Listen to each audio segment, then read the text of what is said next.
أعوذ بالله من الشيطان الرجيم. بسم الله الرحمن الرحيم. Assalamu alaikum wa rahmatullahi wa barakatuh. Welcome to the Journey to Hijab series. I'm Salma Kazi Wahab.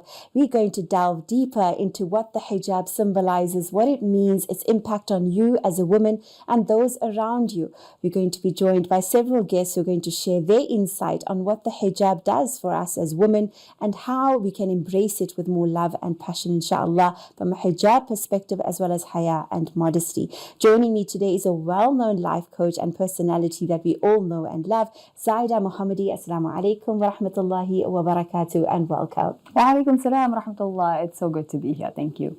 Thank you for being a part of this Journey to Hijab series. We look forward to your input, and we definitely need it because we feel that there is some sort of connection between the actual donning of the hijab and a hijab state of mind, if I may call it that. Do you ultimately see the connection between actually being somebody who's choosing to cover or in a state of hijab and a more clarified or peaceful state of mind? Sana, when you reached out to me on this topic, I was a little bit nervous because I thought, am I qualified to speak on this topic, right? Because I am someone who hijab has not come easily to. And, I'm not sure what it is for other women. I have heard from them that it's a struggle. But for me personally, hijab has been a very big struggle in my life. It's not something that I easily just put on one day and moved on with my life. It actually required me to do a lot of deprogramming, to look at the biases that I had grown up with, the cultural interpretations of my deen. I had to really solidify myself in my identity as a Muslim woman and be able to take different parts of myself, the parts of myself that are ambitious, subhanAllah, and I want to make a difference in the world, and I want to use the gifts that Allah subhanahu wa ta'ala has blessed me with, and at the same time marry that with my Islamic identity, because I think we grew up culturally in an environment that told us you're either going to choose a life of modesty or you're going to choose a life of ambition, and the two cannot come together. And something that I've had to really learn about and grow within is finding a way to make the two meet. Do you think inevitably there is a deeper background, if you think about it, with women that are now deciding or struggling with wearing the hijab? Do you think it's more deep-rooted than what we're actually seeing on surface level? Absolutely. We grow up in an environment where the society tells us that we need to look a certain way as a woman, that, we need to show up in certain ways. Something that I've shared online before is that I had to deprogram my idea of what it is to look smart or what it is to look professional, because there's a very certain kind of look to that. And when I decided to take my hijab more seriously and really look at all the aspects of hijab, I had to then really stop and think, well, why do I think a certain look is frumpy? Why do I think a certain look, I don't look good? And I had to really sit with those things. And those were not easy things to do. But we have to remember that we're not just fighting against our own nafs, we are also fighting against a lot of societal conditioning. And for me, the more I started to decolonize my mind, the easier it became to accept hijab. What are some of the, now that you mentioned that, what are some of the struggles that you think are first coming to the forefront? Whether it's when you're younger, maybe you're somebody that never wore the headscarf and now you're getting married and you're into a family that now is all covered, or maybe it's a requirement of your parents or your in-laws. What are some of the struggles you think women are facing today when it comes to actually choosing to wear the scarf from maybe outside sources? There are so many struggles. It goes down to the fact that women are, from the time they are born, from the time they are little girls, are constantly being told what they should and shouldn't be. And a lot of what they're being told is either the cultural interpretation of the deen or what Western society tells them. They never get to, until they're older, really sit down and go, who am I in this world? What did Allah create me for? Because from the beginning, a girl is told she needs to be X, Y, Z to be a good Muslim woman. And a lot of that is not in alignment with the deen. And so she's told from a young age, I don't know about you, but I was told that you wear the hijab to please your husband. And that couldn't be further from the truth. Hijab has nothing to do with your husband. In fact, it has nothing to do with men. In any case, the hijab actually decenters the male gaze. It makes it something that is not important at all, whereas Western society tells us the male gaze is so important that you as a woman should be attractive and hitting a certain standard. You should be not too fat, you should be not too thin, your face should look a certain way, your color should be a certain way. And Allah subhanahu wa ta'ala then empowers us as women and liberates us from the societal conditions of what it means to be women and says, put the hijab on, make yourself inaccessible, know your power, in what you have and keep it for yourself and keep it for your Rabb. Now, why do you think some women are afraid of that power that you're thinking the woman can have by wearing it? Why do you think they are afraid to then wear it? I don't think they're afraid of it. I think they don't know the power that they have by making themselves more inaccessible. And what I mean by that is that when you put on the hijab, and this was really a transition for me as well, when you decide to wear that, there's so much that comes with it. There's so much doubt. Shaitan is waswisaying to you left, right, and center, telling you, oh, what if you're going to take it off tomorrow? And then people are going to judge you. There's so much of mind drama that comes with it when you don't live in a Muslim society. So when you travel overseas, you go for Umrah, you go to a Muslim country, it's no big deal. Easier. It's easier. There's no projections on you. But when you live in a non-Muslim society, and even when you live, even where we live, alhamdulillah, there's a lot of Muslims, but the deen has been distorted and contorted. We see hijab as something that's exclusive to a certain segment of Muslims who are so-called living this perfect life and are perfect Muslims. And I think that's a barrier that a lot of women have of, I need to first fulfill some kind of perfect checklist of who I need to be, and then I'll put the hijab on. But Allah subhanahu wa ta'ala never said that. He said, go out and be that imperfect Muslim, the one who's constantly striving, the one who makes mistakes and then asks for tawbah. We need to stop seeing hijab as something mutually exclusive from our imperfection. You will, when you wear hijab, you will be imperfect. If you are not wearing hijab, you will be imperfect. The hijab does not automatically say that you have to be perfect. You put it on not because of who you are, but because of what Allah subhanahu wa ta'ala asked you for.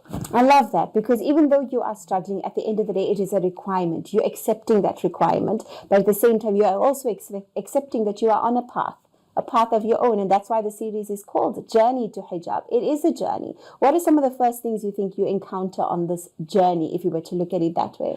I think some of the common things that, and I don't blame people, because we live in a very harsh, judgmental society, but people will often say, I don't wear hijab, but I have a clean heart. To which I always say, I hope that it's true, but none of us are in a position to judge the state of our hearts.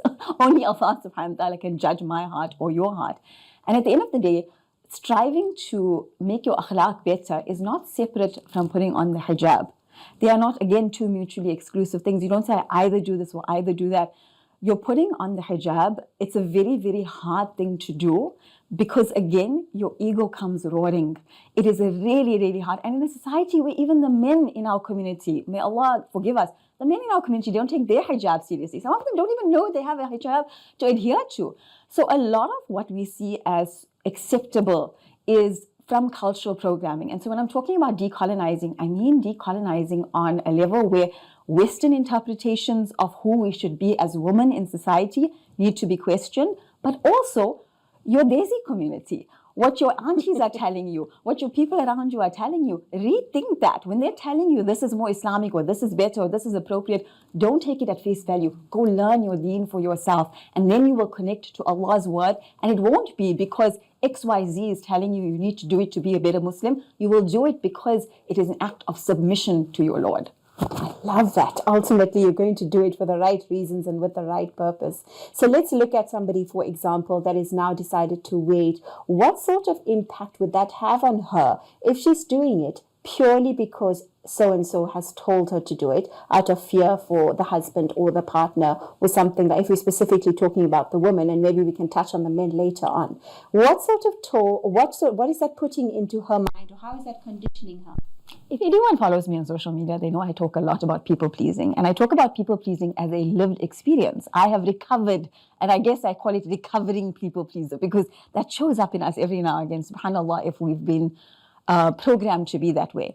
And the more I deprogrammed myself from people pleasing, the more I healed from that, the more automatically I started to go towards Allah. And this is something that I hear from my clients as well in my programs. They say, Zaahida, we came to learn boundaries. We came to learn functional relationships and not live in toxic cycles. And we got that, but we also got a closer relationship to Allah subhanahu wa ta'ala. And the reason for that is that when you start to question some of these things within yourself, automatically you start asking yourself, who am I? Who do I want to be? Why was I created? What is my purpose? If my purpose is not to be pleasing everyone else, then what is my purpose? Who am I living for? If I stop pleasing people, will I start now just being this horrible person?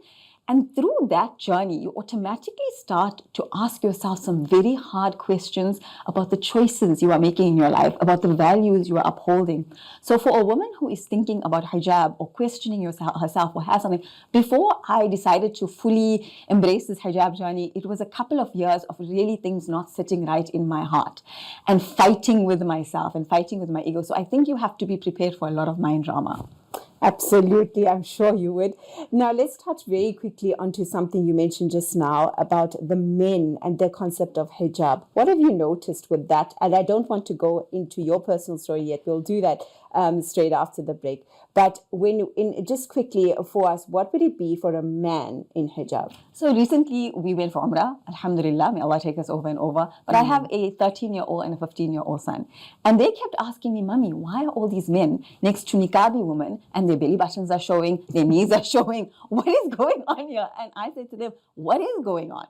And I realized that a lot of men are not, there's not enough education. I think maybe in our community, I'm going to maybe say that, or maybe it's just that nobody is bothered. Everyone is so focused on women's hijab that they're not even thinking that Allah subhanahu wa ta'ala has also created laws for men. Are they aware of it? If they're not, why? Why haven't they taken the initiative? What needs to shift in our society for this? I can only imagine a lot would need to shift in our society. It can only be the words of our life coach joining us in studio today, Zaahida Mahomedy, and we look forward to talking more to her about what her personal hijab journey was like, encountering why she chose not to wait for some portion of her life as well. We'll talk more straight after this break. Assalamu alaikum wa rahmatullahi wa barakatuh, and welcome back. I'm Salma Kazi Wahab on your Journey to Hijab series this Ramadan. Joining me in studio is Zaahida Mahomedy, and we're having a wonderful conversation about our personal journeys to hijab. So let's get a little personal with you now. You seem to be very passionate about the subject, but I want to delve. You've got your own personal history and your story with why this hijab hits a little bit closer to home for you. What has that journey been like for you? And tell us about that from a personal perspective. It has been hard. It has been difficult, Salma. And this is why I have a lot of empathy and compassion for women overall, because it's not an easy thing. And I want to just put something out there. As a woman, no matter what you do, you will be criticized. You wear hijab, 100%. You will be criticized. You don't wear hijab, you will be criticized. And this is why I say you have to go to the root, which is your people pleasing, which is your wanting to be liked and approved by people. Because no matter what decision you make, people will have something to say about it. And when you put on hijab, when you wear hijab, people will have a lot to say about it.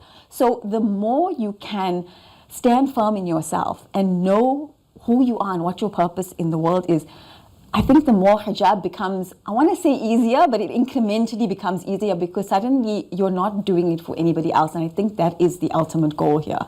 Absolutely. You need to do it for yourself, for fulfillment for yourself. And we mentioned also filling your own cup to be able to pour into others as well. So speaking of others now, when you now have a daughter in the picture, you now have children in the picture, you now have women who maybe have been dealing with the issues and the insecurities that we've spoken about already, how do we help the younger generation? How do we equip them to feel more confident in their choices? Growing up, I saw women, again, either choosing a role of being exclusively a homemaker, which there's nothing wrong with, exclusively a homemaker, wearing hijab, wearing niqab, living a certain kind of life. And then I saw women who were ambitious and had dreams and wanted to do things in the world and use the gifts that Allah subhanahu wa ta'ala gave them. Again, one is not better than the other. They're two different things. Allah places different things in our heart for a reason and a purpose. And growing up, I didn't see any role models of people who had, Muslim women who had ambition, who were also wearing hijab. They were few and far between. And so I think the more we can put it out there that it is possible to do both, because I really had to, again, work through these issues and think to myself, what does that mean? What does it mean to be in the public eye and the forefront and wear hijab and deal with people's projections? And so the more we expose our daughters and the younger generation to the concept that go back and study the Sahaba and the Sahabiyat. They were not cookie cutter things. They were not just one type of people. They were not one-dimensional. They had personalities and they had passion and they had vigor and they had drive and ambition and they wore the hijab.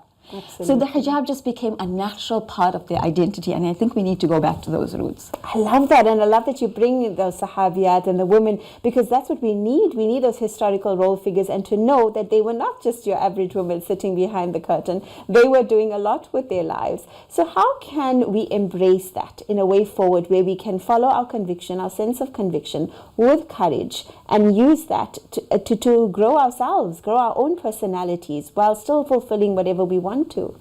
You know what? I would recommend sitting down. If you're thinking, if this topic of hijab is coming up for you and you're thinking about it, first of all, give yourself permission to do it in transitional stages. If somebody had to see my hijab journey, it is over the course of 2 decades or 3 decades, or 4, I'm 40 now, so 4 decades, alhamdulillah, right? Alhamdulillah, but I mean, mashallah. I wore it very well when I was young for a while, and then completely didn't even wear a headscarf, and then a headscarf. But then, so there has been a lot of mishmash over the course of time. I would do it on Fridays only, I would do it in Ramadan only. There was such a transition period throughout. So the first thing to remember is that it might happen like that for you. When the law of hijab was revealed to Rasulullah, the Muslims had, Islam had already been around for 12 years. Revelation had been around for 12 years. It gave the woman a chance to digest, to sit in their Muslim identity. So it might be the same for you. Your hijab journey might look different to someone else. And at the same time, balance that against this notion that we have that there must be an ideal time, and that you're striving towards being some kind of perfect Muslim. That time is never going to come. It is never going to come. So yes, be compassionate with yourself and understand that it is a journey. And at the same time, don't give yourself too much permission to lag on it. There has to be a point where you say, I'm going to do this for the sake of Allah subhanahu wa ta'ala, and know that I'm going to do it imperfectly. And everyone else's projections of people telling me, no, but if you're wearing hijab, then don't do that. You're going to let go of that sin before you wear the hijab. Says who?